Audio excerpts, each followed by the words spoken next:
Students, next आपका objective है employment opportunities. Okay, जो गवर्नमेंट है अपनी जो बजटरी पॉलिसी है उसमें एम्प्लॉयमेंट अपॉर्चुनिटी के बारे में खास ख्याल रखती है। Okay, budgetary policy also focuses on the generation of employment opportunities, investment in public enterprises and the provision of administrative services generates employment.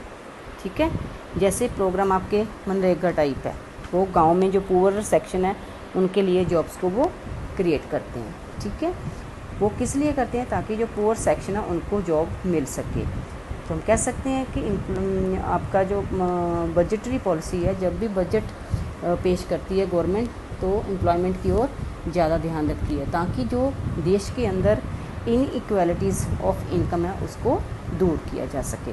Okay, last है इसका इकोनॉमिक स्टेबिलिटी। ओके, जो economic stability is an important focus area of the budgetary policy, क्योंकि अगर यहाँ पे stability नहीं होगी तो हमारे देश की ग्रोथ नहीं हो सकती।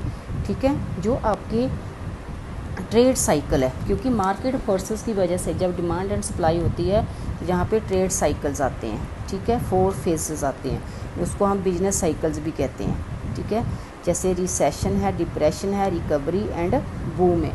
ये जो फेसेस आते हैं ये भी हमारी इकोनॉमी के लिए ठीक नहीं होते। ठीक है, तो जो गवर्नमेंट है इन जो चारों फेसेस है, जो ट्रेड साइकिल्स है, इनके ऊपर ध्यान देती है।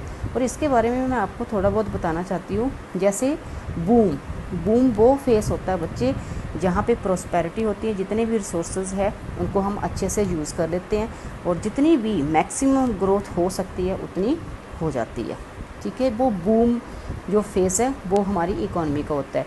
और बूम के बाद आपका आता है ये देखो रिसेशन, क्योंकि यहाँ पे मैक्सिमम ग्रोथ हो जाती है, उसके पास हमारे पास रिसोर्सेज बचते नहीं हैं, तो उसके बाद जो हमारा प्रोडक्शन है वो स्लो डाउन हो जाती है। ठीक है, जो इकोनॉमिक एक्टिविटीज़ है वो स्लो डाउन हो जाती है, इन्वेस्टमेंट स्लो हो जाती है, डिमांड स्लो हो जाती है।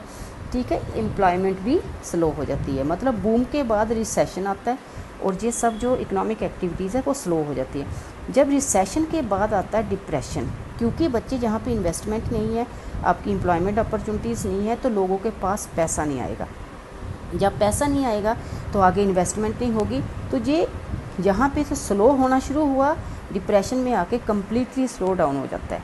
ठीक है, डिमांड नहीं होती, प्रोडक्शन नहीं होती और एम्प्लॉयमेंट नहीं होती, तो ये डिप्रेशन का फेस हो जाता है। डिप्रेशन के बाद फिर रिकवरी शुरू हो जाती है। जब डिप्रेशन होता है तो क्या करती है गवर्नमेंट? हेल्प करती है, गवर्नमेंट इन्वेस्टमेंट करती है, चेंजेस लाती है अपनी पॉलिसी के अंदर, ताकि जो आपकी चाहे वो मॉनेटरी पॉलिसी हो चाहे फिस्कल पॉलिसी है उसमें वो चेंजेस लाती है। ठीक है, ताकि जो पब्लिक है वो डिमांड करे, वो इन्वेस्टमेंट करे। तो ये फिर आपका फेज़ आ जाता है रिकवरी का, और फिर रिकवरी के बाद आपका बूम आना शुरू हो जाता है। So these are the 4 phases of the economy. ठीक है, इसको बिजनेस साइकिल्स होती है। तो गवर्नमेंट इन जो 4 के 4 फेजेस हैं इनके ऊपर ध्यान देती है, बजट में भी इनके ऊपर ध्यान देती है।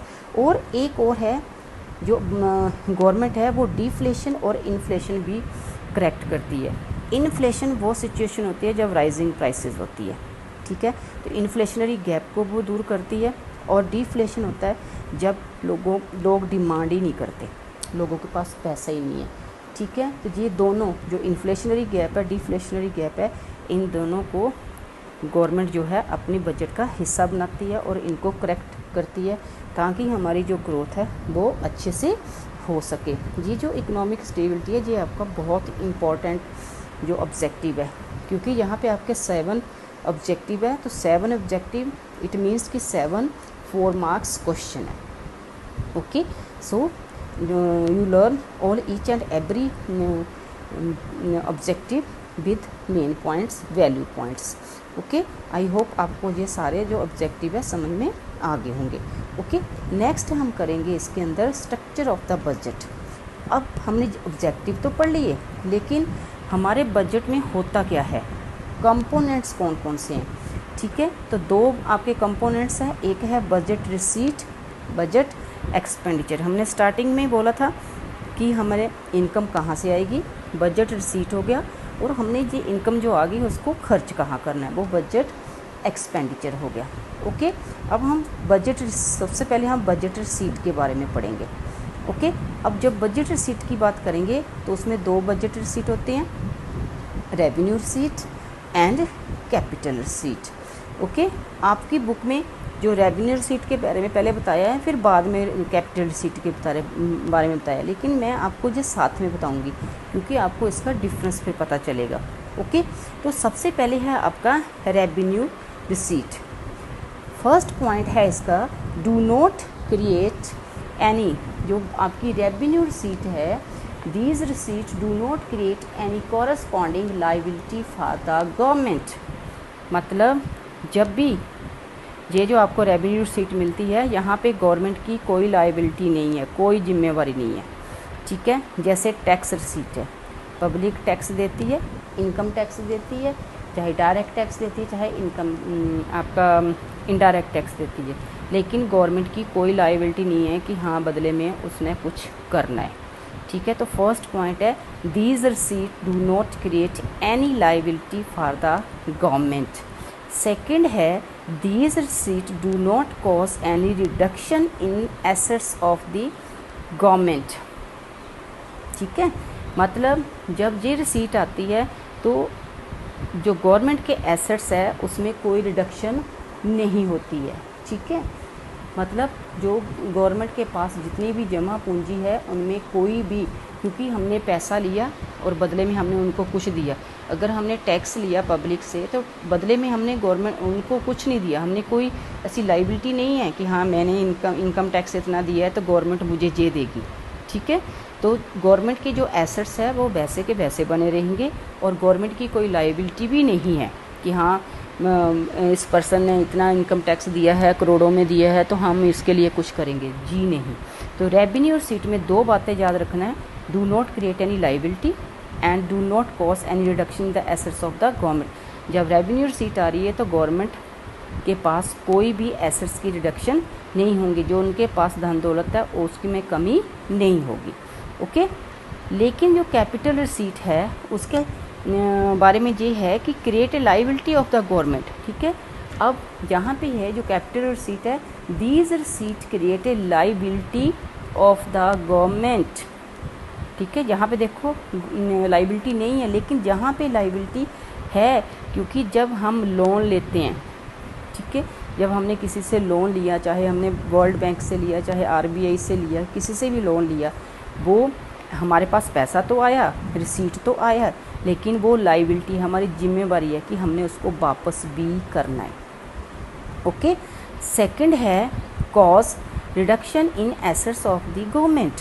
जब कैपिटल रिसीट आती है बच्चे तो हमारे एसेट्स में कमी होती है। जैसे अगर हमारे पास एक फर्म है, ठीक है, एक हमारे पास फर्म है, उसके जो शेयर है हमने बेच दिए लोगों को, हमारे पास पैसे तो आए, रिसीट तो आए, लेकिन हमने क्या करा, हमारे एसेट तो गए, जो शेयर है वो तो चले गए ना।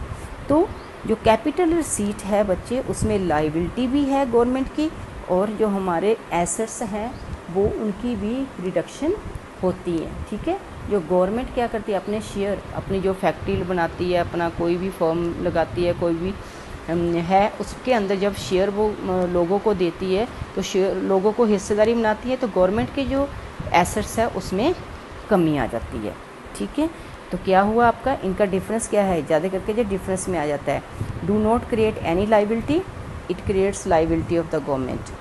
Example tax receipt, loans by the government. Okay, second point है do not cause any reduction in assets of the government, cause reduction in assets of the government. जब ये शेयर सेल करेगी तो इसके एसेट्स जाएंगे, लेकिन यहाँ पे जब रिसीट आएंगी, रेवेन्यू रिसीट आएंगी, टैक्स आएगा आपके पास, तो आपके जो एसेट्स हैं उसमें कोई भी रिडक्शन नहीं होने वाली।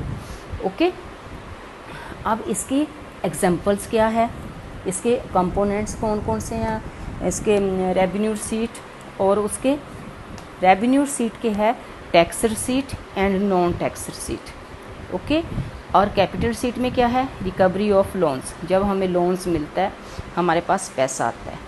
ठीक है, क्योंकि सेंट्रल गवर्नमेंट है, स्टेट गवर्नमेंट को पैसा देती है, समझ में आ गया ना।